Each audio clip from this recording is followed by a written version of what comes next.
하북팽가 막내 아들 3화, 기지개를 펴는 호랑이 3.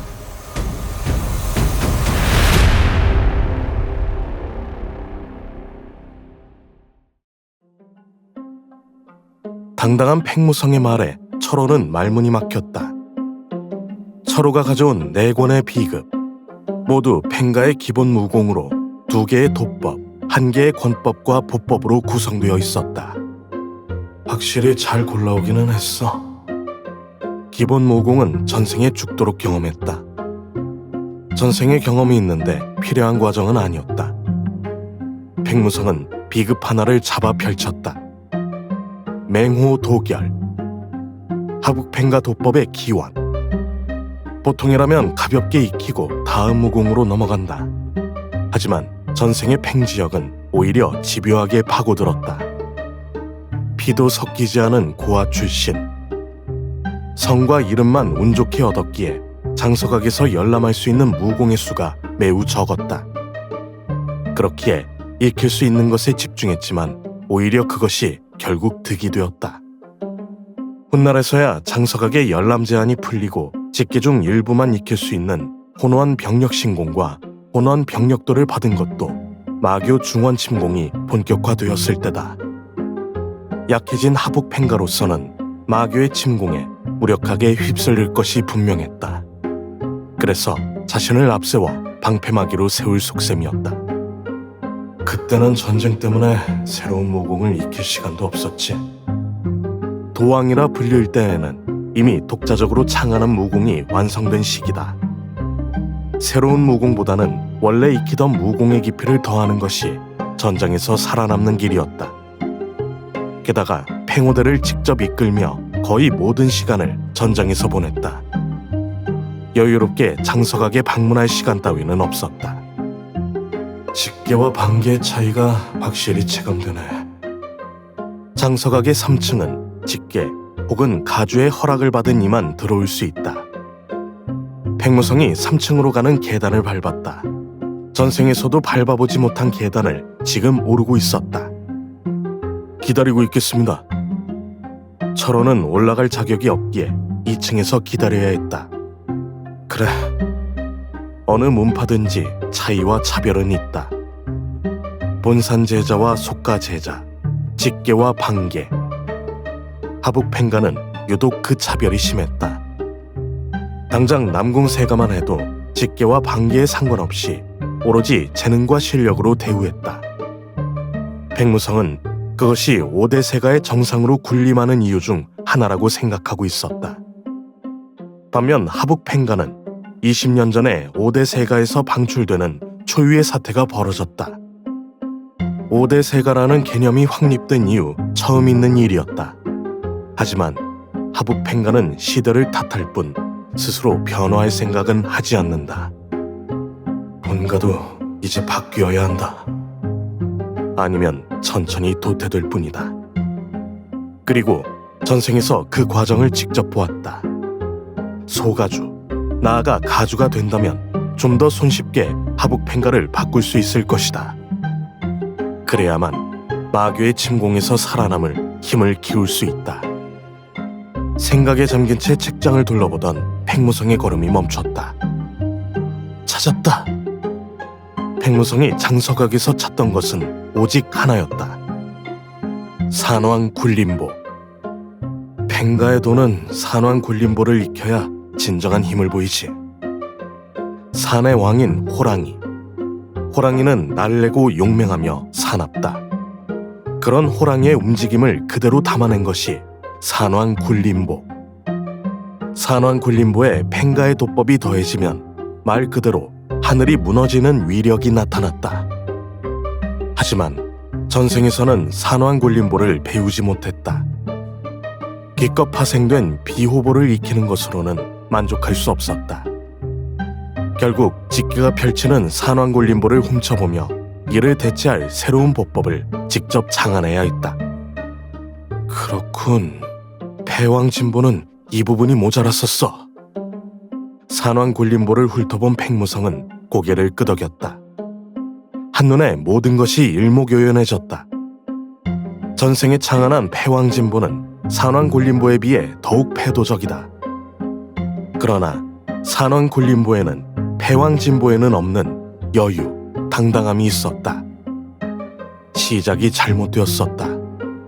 그럼에도 패왕진보는 산왕굴림보에 못지 않았다. 산왕과 패왕을 결합하면 산왕굴림보는 기존보다 월등해진다. 팽무성의 눈에서 용광로와 같은 불길이 이글거리기 시작했다. 더 강해질 수 있는 길을 본 느낌이다. 드디어 최소한의 준비가 갖춰졌다. 전생과 똑같은 무공을 익힌다면 굳이 장서각을 찾아올 이유가 없었다. 하지만 전생의 무공으로는 부족했다. 전생에서는 그저 타고난 재능으로 도만 파고들어 벽을 깨트릴 수 있었다. 하지만 하북펜가의 무인으로서 완성되었다 하기에는 여러 가지로 부족한 점이 있었다. 전생에서 놓친 것을 이번 생에 채워 넣는다면 더 강해질 수 있으리라. 하북펜가를 바꾸고 다시 키운다 해도 마교를 막지 못하면 결국 원점이었다. 현 시대를 사는 마교주도 나날이 강해지고 있을 터 팽무성도 이를 따라잡아야 했다. 10대 고수의 위에 군림하는 천회천, 천하제일에 제일 근접한 초인들, 삼천. 전쟁 당시에 삼천과 무수한 생사결을 겪으며 강해지던 마교주. 결국에는 그 삼천을 홀로 꺾었다. 끝없이 성장하는 괴물. 지금도 그 성장을 떠올리면 소름이 돋는다. 내 놈은 지금 어떤 경지에 서 있나? 팽무성은 마교주를 떠올리며 중얼거렸다.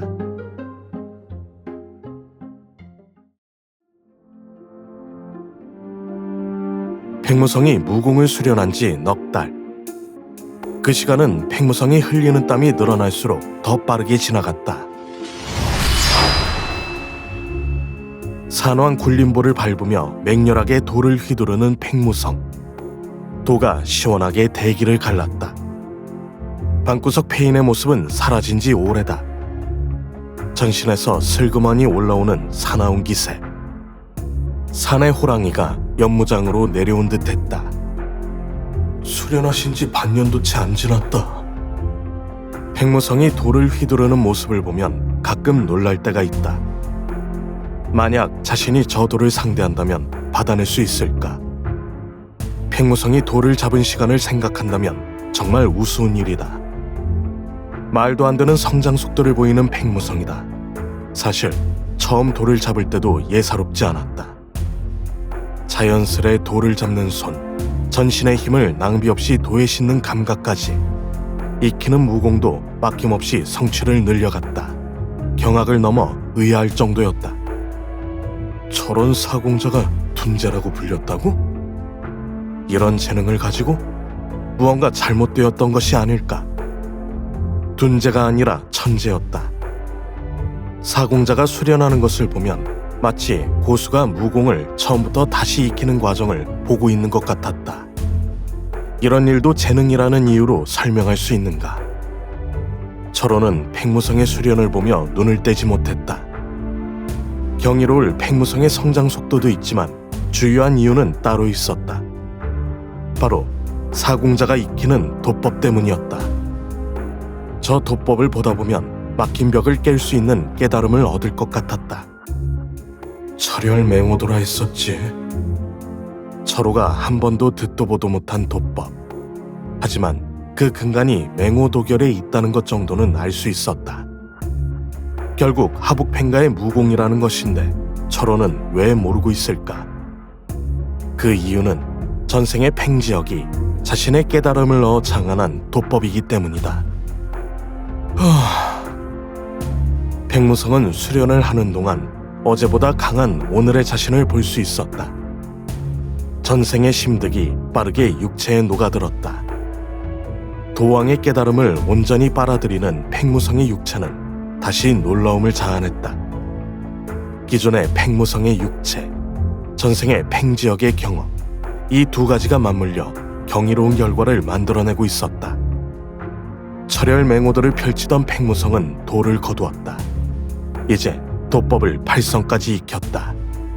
아무래도 직접 창안한 도법이다 보니 성취가 빨랐다. 부족한 내공만 해결한다면 자연스레 극성까지 도달할 것이다. 이제 출발선을 넘었네. 산왕굴림보와 쌍호장법도 마찬가지. 백무성은 장서각에서 산왕굴림보와 더불어 쌍호장법을 챙겼다. 전생에서는 패왕진보와 파갑권법을 익혔다. 모두 직계가 펼치는 무공을 눈대중으로 보며 자신의 깨달음을 섞어 창안한 무공. 제법 일대종사의 흉내를 내는 듯한데 그래도 아직 깊이가 부족하다. 창안한 무공을 본 도천의 평가였다. 백무성도 똑같은 생각이었다. 하지만 지금은 달라지고 있었다. 장서각에서 본 비급으로 팽가무공의 정수가 더해지니 수련을 할 때마다 무공의 부족한 점이 채워지고 깊이가 깊어지고 있었다. 전생에서는 안 보이던 부분이 보이기 시작했다. 지금은 이 정도가 최선인가? 백무성은 쥐고 있는 돌을 보며 고민했다. 지금은 철혈맹오도가 하북팽가의 도법 중 제일이라고 자신했다. 혼원병력신공과 짝을 이루는 도법, 혼원병력도. 본래는 초대 가주가 창안한 팽가 최강의 도법이자 팽가를 5대 세가로 이끌어준 도법이다. 하지만 지금은 빛바른 살구에 불과하다. 난해한 도법인 만큼 심득과 초식이 세대를 거치면서 조금씩 실전된 것이다. 이것도 언젠가 해결해야 하는데. 다만 혼원병력도보다 급한 문제가 많았다. 백무성은 돌을 갈무리하고 하늘을 올려다보았다. 턱선을 따라 흐르는 땀을 훔쳤다. 해가 뜨기 전부터 돌을 잡기 시작했다. 시간 가는 줄 모르고 돌을 휘둘렀더니 해가 모습을 감추는 광경을 보고 있었다. 내일은 그날이군요. 수련을 끝낸 백무성에게 철호가 걸어오며 말했다. 백무성은 덤덤한 반응이었다. 뭐 특별한 날이라고? 백무성은 평소와 같이 저녁을 먹은 다음에 권장법을 수련할 생각이었다.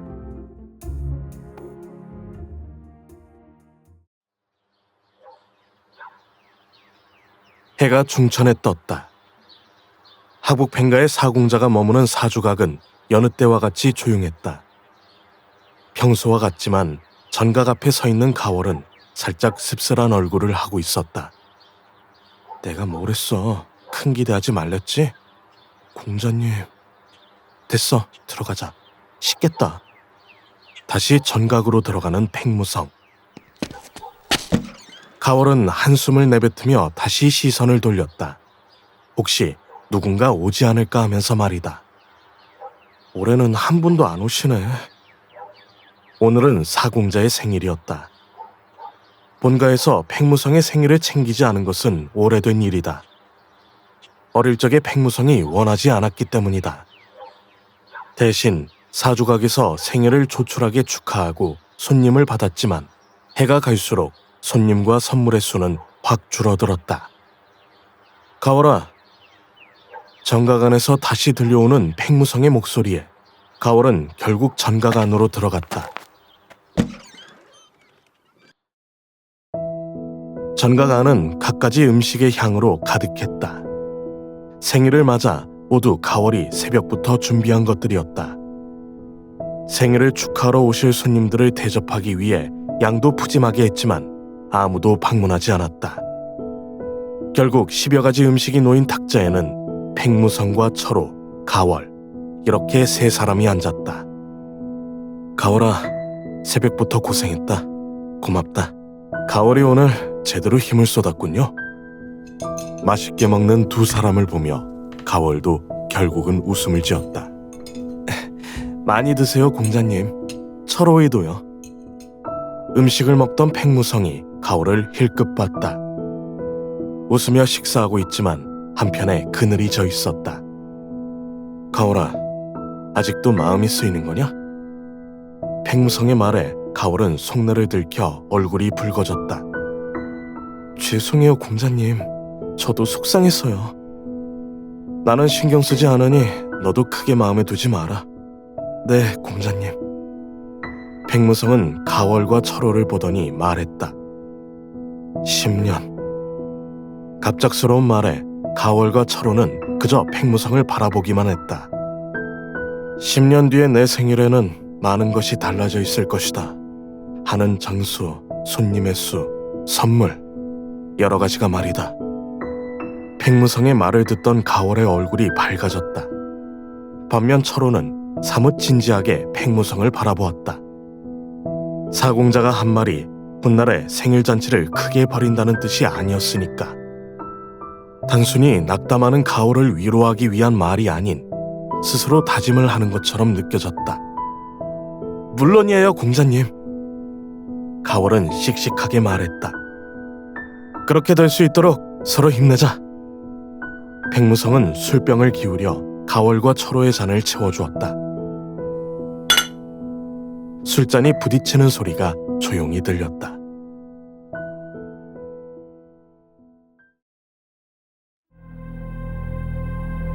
다녀왔습니다. 그래, 어떻더냐? 이번에 찾아온 손님은 없었습니다. 그냥 철호이와 시비와 함께 조용히 자축하는 분위기였습니다. 그러면 그렇지.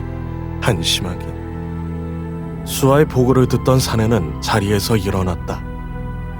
사내는 탁자에 놓인 상자를 들었다. 상자를 보는 사내의 입꼬리는 올라갔다. 불쌍한 막내에게 선물을 주러 가볼까?